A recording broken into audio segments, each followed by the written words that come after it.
जब आप भगत सिंह के बारे में सोचते हैं तो क्या दिमाग में आता है? एक जवान क्रांतिकारी, एक शहीद, एक आदमी जिसके पास हैट भी था, मूंछ भी और कलम उतनी ही ताकतवर जितना उनका पिस्तौल। लेकिन भगत सिंह सिर्फ किताबों का कैरेक्टर नहीं है। लगभग एक सदी बाद भी उनकी ज़िंदगी और उनका विरोध आज के भारतीय मर्दों को बहुत कुछ सिखा सकता है। एक समय है जहां सोशल प्रेशर, माँ बाप की उम्मीदें और रोज़ की दौड़ है। भगत सिंह की कहानी हमें झटका देती है। क्यों?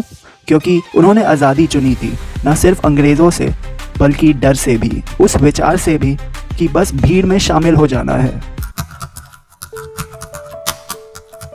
अब दुश्मन ब्रिटिश नहीं है, अब है कन्फ्यूजन, कंपटीशन, एंजाइटी। हर दिन जवान भारत के मर्दों पर सोशल प्रेशर है। जेईई क्रैक करो, बड़ी कॉलेज जाओ, अच्छी नौकरी पाओ, पेरेंट्स को प्राउड करो, शादी करो, फिर You can't get married. I'm a 30-year-old boy. We're a generation of men raised by women.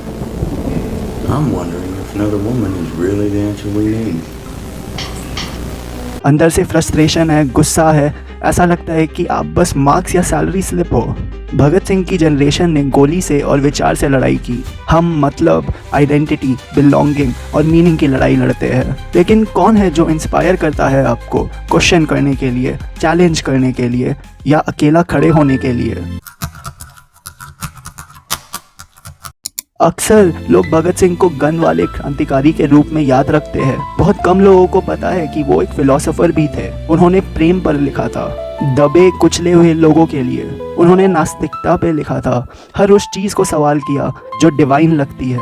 उन्होंने पॉलिटिशियन या धर्म से आसान जवाब नहीं मांगे, वो सबको चैलेंज करते थे, अपने दोस्तों को भी। वो निडर नहीं थे क्योंकि वो डरे नहीं, पर क्योंकि उन्होंने अपने आप से बड़े विचार अपनाए थे। आज कितने इंडियन मैन जो इंजीनियरिंग या मेडिसिन लेने को मजबूर किए गए हैं, अपना मन नहीं बोल सकते, बुजुर्गों की बात नहीं टाल सकते, ऐसा कह सकते हैं। समाज मर्दों को बोलता है, शांत रहो, ज्यादा बड़े सपने मत देखो, बहुत ज्यादा प्यार मत करो। लेकिन भगत सिंह की जिंदगी एक बड़ा नो था इन सब के लिए। हमारी असली फाइट किसी बेसमेंट में नहीं बल्कि दिमाग में है। एक रियल बैटल अपने ऑथेंटिक होने के लिए, एक ऐसे देश में जहां सबको फिट होने का प्रेशर है। हर भारतीय मर्द से कहा जाता है कि जिम्मेदार बनो, बलिदान करो। भगत सिंह ने भी किया, लेकिन एक कॉज के लिए, सिर्फ सिस्टम बनाए रखने के लिए नहीं। उन्होंने कभी सोसाइटी की सोची समझी राय की चिंता नहीं की। उन्होंने सिर्फ ये सोचा कि सही क्या है और इंसाफ क्या है। अगर आपने कभी अन्याय देखा हो और आवाज उठाना चाहो हो या सिर्फ चुप रहने का प्रेशर महसूस किया हो, भगत सिंह भी किसी जमाने में यही थे। उन्होंने भी स्ट्रगल किया, डाउट किया, अपने दोस्तों और गुरु से टकराव किया, लेकिन उन्होंने सोचना नहीं छोड़ा, सच का साथ नहीं छोड़ा। आज हमारे पास ज्यादा इंफॉर्मेशन है, ज्यादा चॉइसेस है, लेकिन कभी कभी कम हिम्मत है।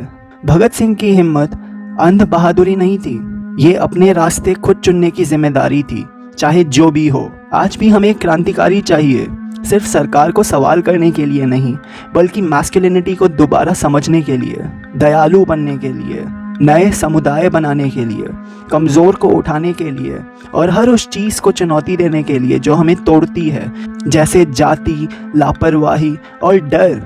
मर्द होने का मतलब सिर्फ झुक के रहना नहीं है, बल्कि किसी मुद्दे पे खड़ा होना है।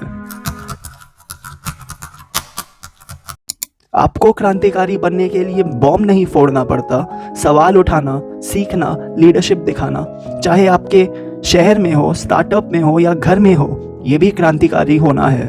भगत सिंह ने हथियार उठाया क्योंकि शब्दों का असर नहीं हो रहा था। हमारे पास अभी भी शब्द है, वोट है, आवाज़ है। अगर भगत सिंह आपको सोचने, सही चीज़ से प्यार करने या अपने डर को तोड़कर आगे बढ़ने के लिए इंस्पायर करते हैं, तो शायद आप भी अपनी कहानी के हीरो बन सकते हो, सिर्फ हिस्ट्री बुक्स में नहीं। अगर ये कहानी आपको पावरफुल लगी हो तो शेयर करो, अपने विचार कमेंट करो और ऐसे ही असली इंडियन आइकॉन्स की कहानियों के लिए सब्सक्राइब भी करो। धन्यवाद दोस्तों, जय Hind. God damn it, an entire generation pumping gas, waiting tables, slaves with white collars. Advertising has us chasing cars and clothes, working jobs we hate so we can buy shit we don't need. We're the middle children of history, man. No purpose or place.